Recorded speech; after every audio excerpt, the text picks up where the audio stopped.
Hello दोस्तों, आज की इस वीडियो में आप लोगों को बताने वाला हूं कि आपके पास अगर Vivo Y70 Lite 5G phone है, इस फ़ोन में आप अगर आइकन स्टाइल चेंज करना चाहते हो तो कैसे कर पाओगे।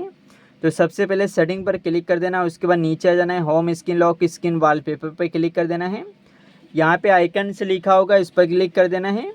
और यहाँ पे दोस्तों इधर करोगे, देखो गोले में आइकन हो चुके हैं, इधर करोगे तो चौकोर में होंगे। तो यहाँ से अपने हिसाब से स्टाइल रख पाओगे, ठीक है।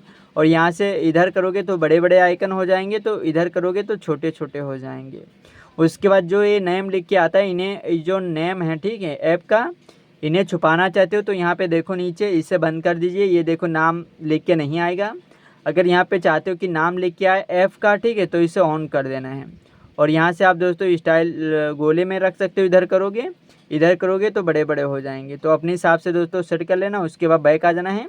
तो ये देखो यहाँ पे दोस्तों आइकन कितने छोटे छोटे हो चुके हैं। तो इस तरीके से अपने फ़ोन में आइकन स्टाइल चेंज कर पाओगे। वीडियो अच्छी लगी हो तो वीडियो को लाइक एंड चैनल को हमारे सब्सक्राइब करना ना भूलें।